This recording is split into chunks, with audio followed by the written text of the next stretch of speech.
For most of my life, I was taught a clean, polished version of Native American history. The one you find in glossy textbooks and old Western movies. You probably know the one I'm talking about. Peaceful tribes living in harmony with nature. Wise chiefs sitting under the stars, whispering ancient wisdom to their people. Then, one day, the Europeans arrived. Greedy, ruthless, armed with steel and disease, and everything fell apart. It's the story of the innocent versus the invader, the noble savage crushed by civilization. It's a simple story. It's also comforting in a strange way. It lets us feel guilt without understanding, sorrow without reflection. We can mourn what was lost without ever asking what was really there. But when I started digging deeper, when I began reading the first-hand accounts, letters, the archaeological reports, that neat story unraveled. It turns out the truth is more complex, more brutal, and far more revealing about human nature than anything I was ever taught in school.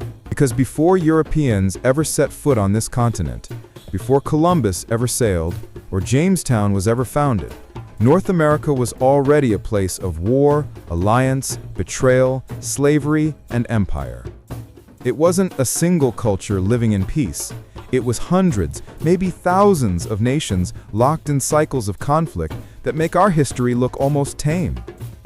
Now that doesn't make the European colonizers heroes. Far from it. What happened after they arrived was catastrophic. Waves of conquest, forced removal, genocide, and cultural destruction. But if we only see one side of that story, if we only see tragedy without agency, we end up missing the real picture. Because the true story of Native America isn't just about loss, it's about power. The power to build and destroy, to rule and rebel, to fight back. It's a history filled with warriors, traders, diplomats, and empires, yes, empires, that rose and fell long before the Pilgrims ever landed. And it's a history that was later rewritten, whitewashed, and simplified into something palatable, something that fits neatly into the myth of America. That's what this video is about. It's not about making anyone a villain or a victim. It's about peeling back the layers of myth and looking at what was actually here.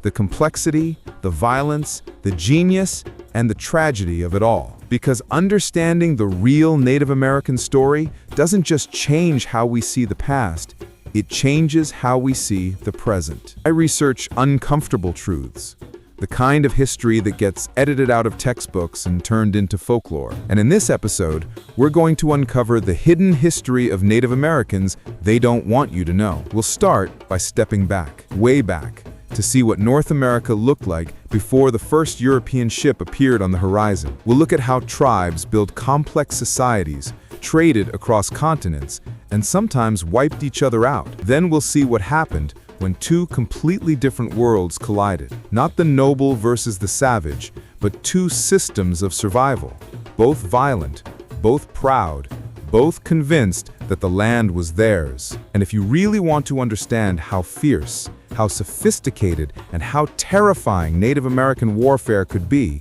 you'll want to meet the Comanche, the people who turned the Great Plains into an empire so powerful that even the United States Army couldn't break them for decades. But before we get to that, let's start where the real story begins. Before Columbus, before conquest, before the myth. Long before Columbus discovered America, there was already a continent full of nations, powerful, organized, and, in many places, constantly at war. When we picture pre-Columbian America, most of us imagine quiet villages surrounded by endless forests and buffalo herds. We see a kind of paradise, tribes living in harmony with nature, free from the corruption and cruelty of the old world. But that picture, comforting as it is, just isn't true. Archaeology paints a far more complex story.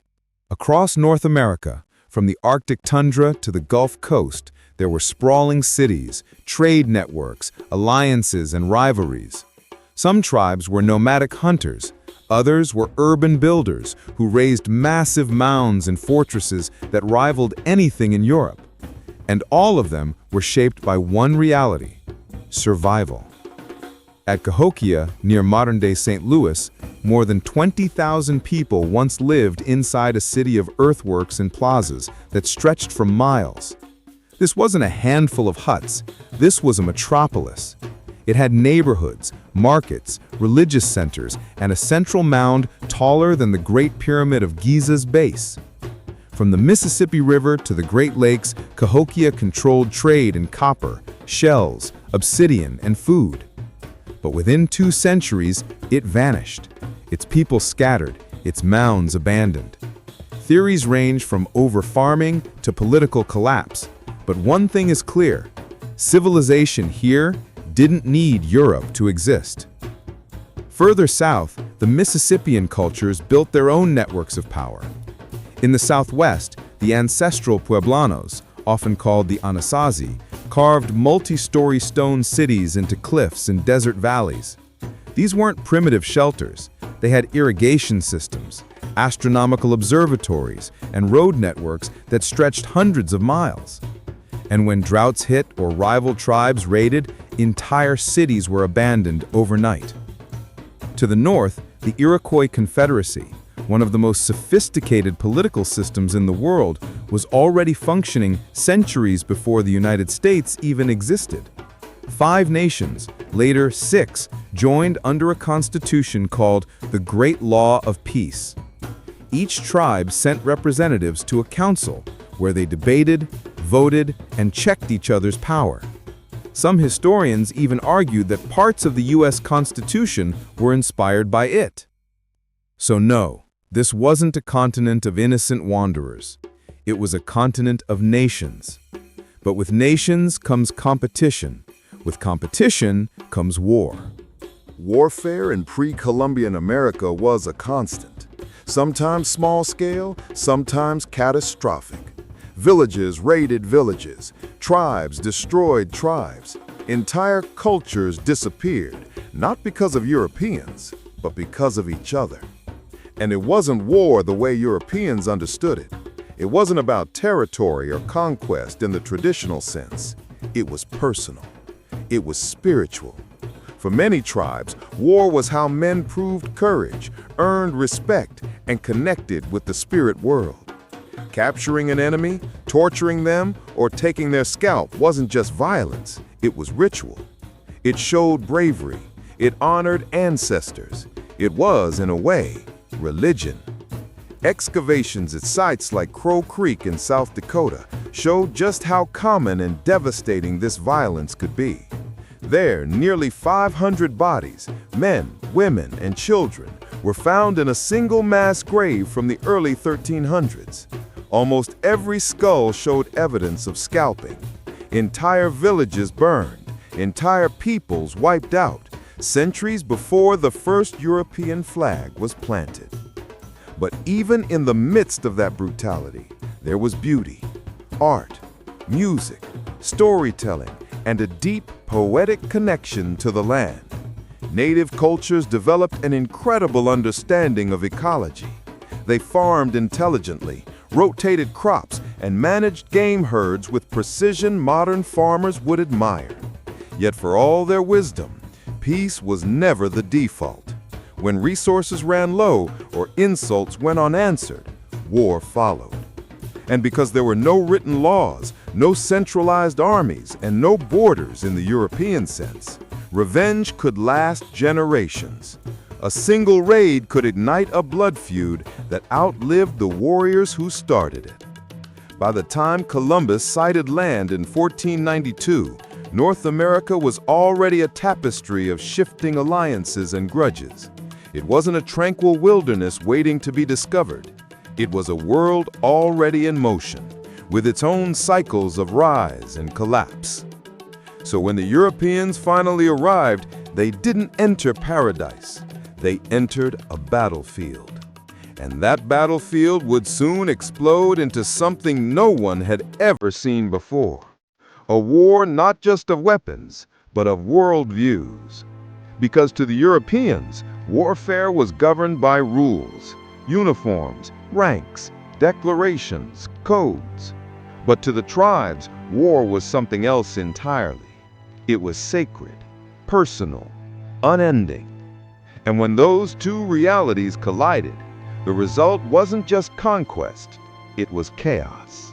When the Europeans finally crossed the ocean and stepped onto the shores of the New World, they thought they were entering a wilderness, empty, untamed, waiting to be claimed. They couldn't have been more wrong.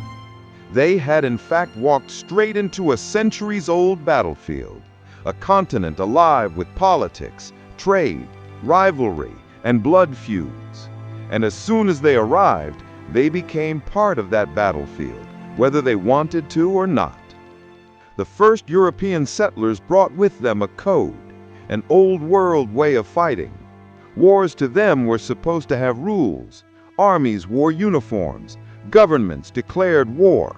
Civilians were, at least in theory, off limits. There were front lines and treaties, sieges and surrender flags. Even in chaos, there was structure. But on the frontier, none of that meant anything. The first time a colonial militia met a native war party, they didn't understand what was happening. There were no drums or formations, no heralds or declarations. Raiding parties would strike at dawn or in the dead of night. Sometimes they'd take captives, sometimes they'd kill everyone. Then, as quickly as they came, they'd vanish, melting into the forests or the plains, impossible to track. To the settlers, it looked like chaos. To the tribes, it was the only kind of war that ever made sense. European warfare was about strategy. Native warfare was about courage, honor, and vengeance. For many tribes, the point of a raid wasn't to conquer land. It was to avenge a death, prove bravery, or capture resources and captives. Killing your enemy wasn't always the goal. Humiliating him was. Taking a scalp, stealing horses, or kidnapping children could carry more glory than burning a village to the ground. And this cultural gap, this complete misunderstanding of what war was, turned the frontier into a nightmare for everyone. To a Puritan settler from New England, the sight of women and children being attacked in their cabins was barbaric. But to a native war party, those same civilians weren't innocent. They were part of the enemy's tribe. They grew the crops, built the homes, and gave birth to future warriors. Sparing them made no sense. When European soldiers tried to fight back using their own methods, marching in ranks, defending forts, waiting for open battle, they were slaughtered.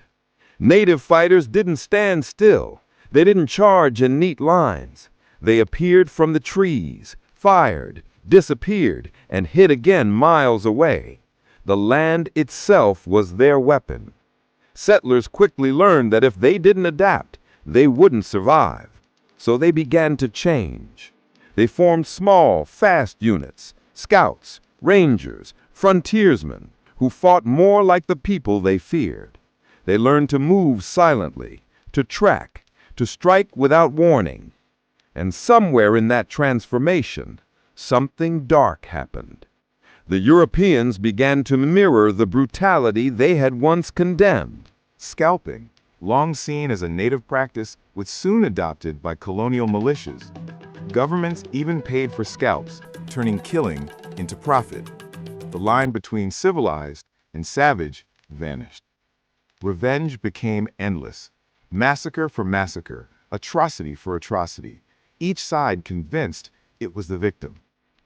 At the heart of the conflict lay a deeper divide. Europeans saw land as property. To native tribes, land was sacred, alive, not owned.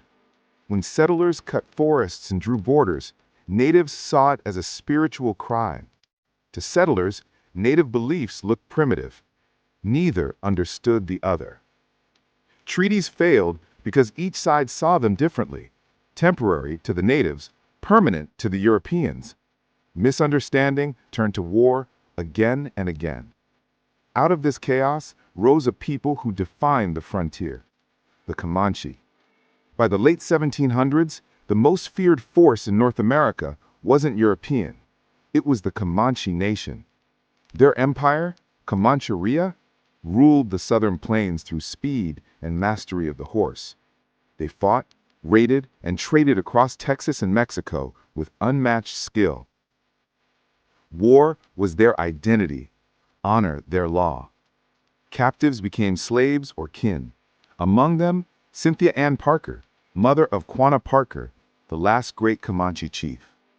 But empire fades. The U.S. Army adapted, disease spread, and the buffalo, their lifeblood, was wiped out. With it, the Comanche world died. Quanah's final stand at Adobe Walls ended in defeat. Yet, their legacy endures. Not saints, not monsters, but survivors. Their story exposes history's truth, not good versus evil, but two worlds colliding, forever changed. The frontier didn't just build America, it revealed it. Its violence, ambition, and beauty. The Comanche fell, but their spirit still rides the wind. This isn't just tragedy, it's strength, survival, and refusal to disappear. I'm Jemmy. Thanks for watching. If this changed how you see history, share it. The more truth we face, the less anyone can hide it. Stay curious and never stop digging.